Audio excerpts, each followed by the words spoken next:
avant que nous puissions suspendre l'audience, le tribunal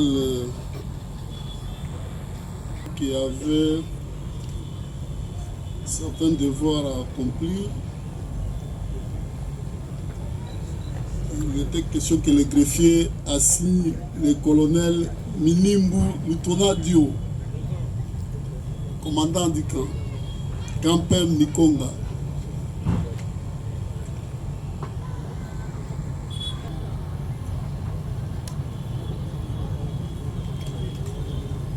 Madame Abedi Mayaza Jackie. Abedi Mayaza Jackie.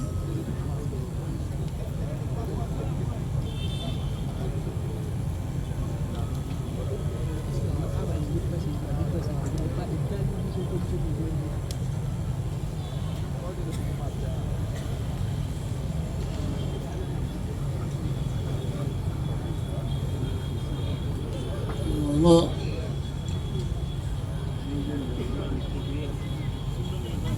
Le tribunal avait également demandé à la partie civile que si elle pouvait trouver quelqu'un qui a assisté à l'événement de ce jour-là, il fallait communiquer le nom en son temps. Est-ce que vous aviez trouvé quelqu'un? Utilisez le micro. Il y a une personne qui a assisté à l'événement. Oui. Il doit être ici. Son nom c'est... Non, mais... Il est où la personne?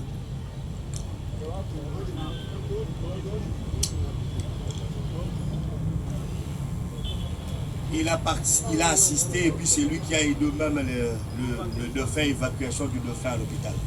Il est même dans cette vidéo-là. Il est où?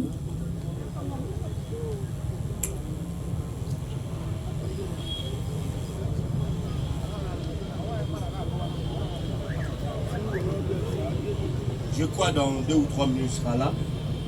Mais il est là. Mais il ne maîtrise pas assez les lingala. Si les Ce n'est pas un problème. On voulait juste savoir si vous aviez donné son nom et puis ça doit être acté. Son nom, il s'appelle juste son nom. Oui. Juste son Tochoukou. Ochukuki. Tochoukou. Tochoukou. Bon, on va l'identifier. C'est à ce moment-là qu'on saura s'il parle lingala ou non. Voilà. Le tribunal va devoir commencer par l'identification des personnes assignées à comparaître à l'audience de séjour. Nous commençons par le colonel Minimbu.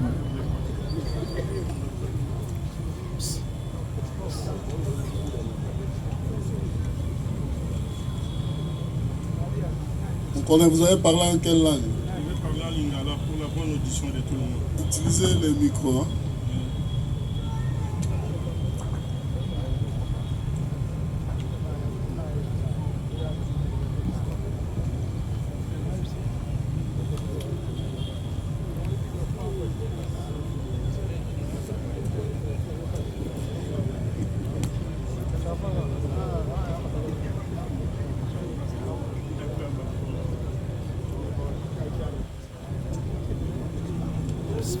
Tokokiko. Oui, maître. Utilisez le micro. Maître Kitenge Joël, avocat près la cour d'appel du Sankourou, pour les 2 parties victimes. Voilà. Mon colonel, on peut ça comme on a eu. Minimbu Lutonadio. Non, Minimbu, poste non Lutonadio. Le prénom? Homo, H-O-M-O.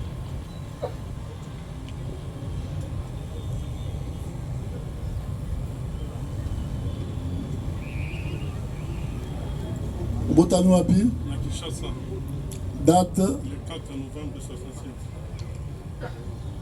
Kombo ya papa Minimbo. azali. Akufa. Kombo ya mama Maïmon Abel. azali. Azali. Village na yo Village Kinyenge. secteur Balari. territoire Balari. Louose. territoire de Luoz. Oui. Province Congo central. oza na nationalité nini? Congolais. Tangi classe Oui. soki na classe nini?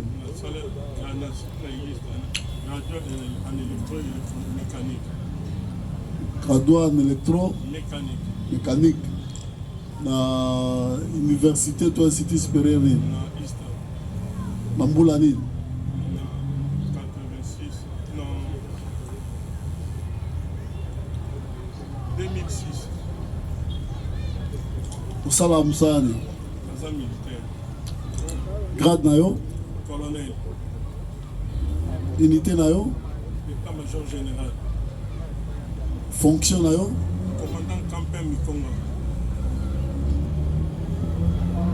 numéro matricule oyebi? 167, okoki koloba mwa makasi parce que greffe 167, 167, 860, 10, 88, 83. osala sei na yo wapi? Kitona, na mbula nini? na 86.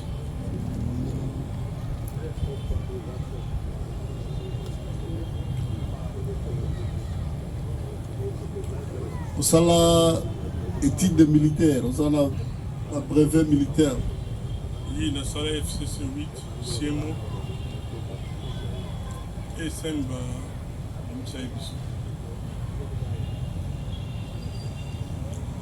état civil na yo? marié, Kombo ya mwasi? Ngoma Nzati Espérance, bana boni? 8, osambelaka oui, wapi? catholique, adresse na yo kopesa nsima epai ya greffier. oui, tokobi na major nani?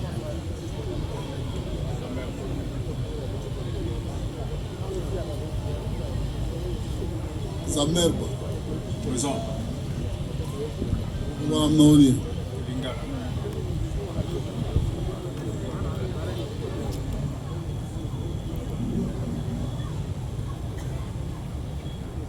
kombo na yo? Zamerba Zolombali, Zamerba Zolombali,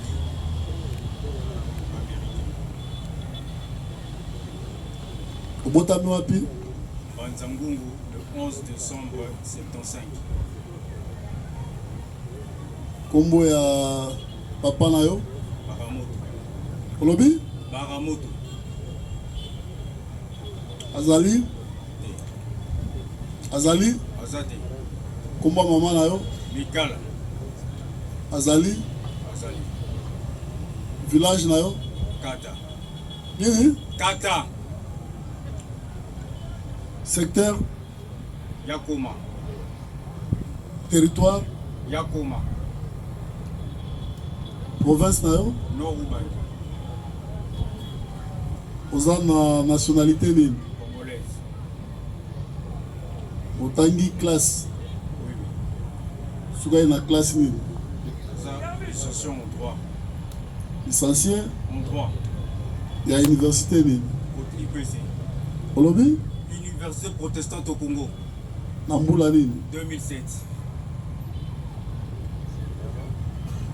profession? militaire, grade na yo? major, unité na yo? commandement de Campin Mikonga, fonction na yo? commandant second, Numéro matricule là. 175, 92, 96, 91, 609. Osala sei na yo. Pamboa, Ambula nini? 2 février 92.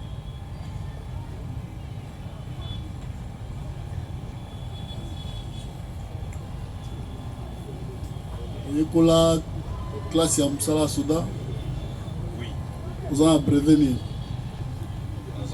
Azali, FSO, Azali, ECP, Asukari Naiko. Ya suka osalaki na mbula nini? 95.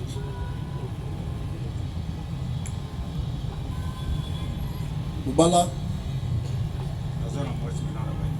komba mwasi na yo? Abedi Mayaza Shaki. Nani? Abedi Mayaza Shaki. Oza na bana boni? Bibale. Osambelaka? Protestant na Sambela. Voilà, adresse na yo. Oko pesa sima mukie. Tu continues.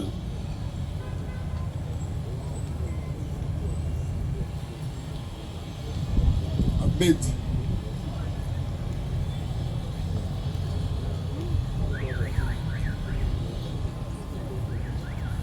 Osambala mnono nini? Kombo na yo? Abedi Mayaza Shaki. Folo bamwa makasi. Abedi Mayaza Shaki. Obotami wapi? Akisasa. Date?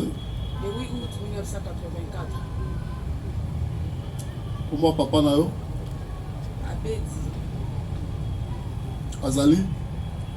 Akufa. Olobi? Akufa. Akufa. Kombo ya mama? Yoali. Azali? Azali. Village na yo? Kibombo. Nasara Botamina. Village mboka ya papa na yo? Ya Kibombo. Secteur? Aluba. Territoire? Maniema. Territoire. Bon. Kibombo donc Maniema. Province na yo? Maniema. Oza na nationalité nini? Congolaise. Tangi classe? Oui. Osuki na classe nini? Traduit c'est marketing. Wapi? IEC. Na mbula nini ozwaki 2008. traduire na yo? 2008. Osala mosala nini? Ménageur kaka. État civil na yo? Qualité mais naza na sibasali ya sapesi ba mbongo na tikali. État civil na yo? Tozoyoka te tomonaka maboko ezobouge. Naza na célibataire oui. Célibataire? Ouais. Bana boni? Mibale.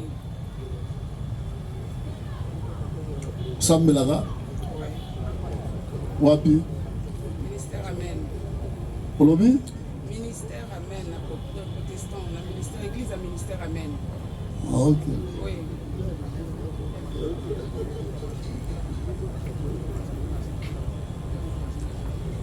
Adresse na yo kopesa nsima epai ya greffier nsima mukie. Voilà.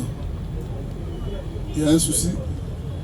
Oui, Monsieur le Président, vous aurez constaté que le deux témoins appelés à comparaître comparaissent sous assistance conservatoire, étant donné qu'ils sont témoins par Maître Landou Zolandong. Je parle d'une assistance conservatoire, sauf autorisation expresse du tribunal. Là, vous voulez dire quoi? Donc, je voulais dire qu'en principe, étant témoins, ils sont exclus de la possibilité d'une assistance d'avocat. Mais si le tribunal nous l'accorde, nous serons tenus. Donc nous demandons cette autorisation du tribunal. Là, apparemment, vous avez la maîtrise de la loi, mais vous contredisez vous-même, maître. Attendez, comment le tribunal peut vous accorder la parole pour assister un renseignant? Vous trouvez ça normal? Non, ce n'est pas. Ils comparaissent à titre de témoin. Non. Écoutez, même témoin renseignant, en quelle qualité vous allez venir prendre parole et vous dites que non, si le tribunal vous autorise, il va vous autoriser comment? Monsieur le Président, du moment... Donc, attendez, il y a des cas où le tribunal, tu as déjà assisté à des cas où le tribunal a autorisé qu'un témoin soit assisté. Monsieur le Président, je m'évite de faire un débat avec le tribunal. Ou vous voulez seulement prendre parole, maître? Non, pas du tout, Monsieur le Président. Ça va, retirez-vous. Merci, Monsieur le Président. Retirez-vous, c'est-à-dire éloignez-vous de là, maître. Oui, Monsieur le Président, il est temps de chercher la place. Ouais, trouvez une place derrière, comme tout le monde.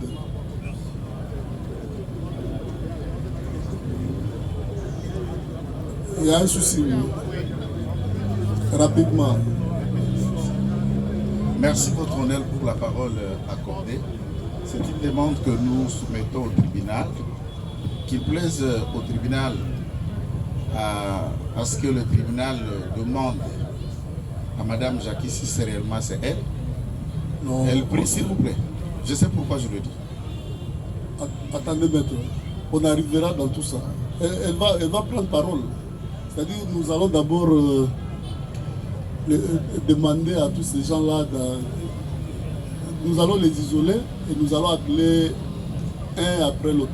C'est pourquoi j'ai dit formuler à la demande du tribunal quand elle viendra, qu'elle dévoile son visage, puisqu'on sait au moins qu'au ministère amène, on ne s'habille pas comme ça. Qu'on sache si réellement c'est Madame Jacques ou c'est quelqu'un d'autre sous le voile. On doit bien le savoir, qu'il comparaisse clairement et aisément, qu'on voit son visage si c'est elle ou c'est quelqu'un d'autre. De l'opportunité ou non. Merci, nous l'avons dit. Voilà, il y avait quelqu'un là que la partie civile au tout. Les gars du Bossoa.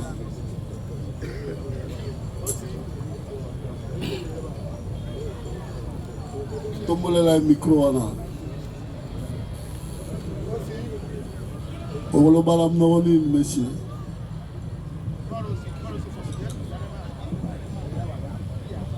Oui, partie civile. Demandez à votre témoin ou non, commencez par lui demander s'il va parler en quelle langue. Il n'écoute même pas les lingala. Ni le français. Moi encore le français. Il parle un anglais, mais il parle l'anglais, non? Associé à leur dialecte nigérian. Il y a quelqu'un qui pourrait faire l'interprète ici. Donc vous-même, vous avez amené quelqu'un pour interpréter. Bon, passez d'abord là-bas, nous allons commencer par l'identifier. Vous vous appelez, attendez. Vous vous appelez Okafo Oliva Osita. Yo koloba na lingala, na lingala. Oui. Ça va. Kombo na yo? Okafo Oliva Osita. Botami wapi? Na Nigeria. Date 31 mars 1975. Ok. Comment papa là? Godwin. Azali? Non. Comment maman? Jeannette. Azali? Azali, la nationalité nigérienne. Oui. C'est ça. Tangi classe. Na tangi na suki na licence. La licence. Oui. La faculté né. Na spécialité na salaki ingénieur mais na spécialité. Yo mo be aussi c'est la licence. Non, na tangaki mais na spécialité. La licence mais aussi cité. Oui. Ah. OK. Au sala musali. Naza commissaire puis naza pe mécanicien. Vous êtes commerçant? Oui. Pe mécanicien. On va dire à Kinshasa. Oui. Adresse là où vous payez ça ciment. D'accord. Il y a un souci. Merci, Monsieur le Président. Comme vous le savez très bien, Monsieur le Président, c'est un interprète qui vient de la partie civile. La langue que l'autre va parler, ils disent qu'ils n'écoutent ni le français ni l'anglais. Mais nous aussi, nous avions besoin de l'écouter, puisque sinon, il peut transformer les dires de l'autre, Monsieur le Président. Vous avez besoin d'écouter qui? Non. Comme il ne parle aucune langue plutôt de la RDC, ni le français, l'interprète peut transformer ce qu'il a dit par devant les tribunaux. Il y a des gens qui sont ici, qui suivent cette langue-là. C'est la partie civile, ça. Non, tous ceux qui sont venus sont de la partie civile. Hein? Il faut faire confiance aux gens. Lui, il va prêter serment. Hein? Quand on prête serment et qu'on dénature le fait, il y a des conséquences.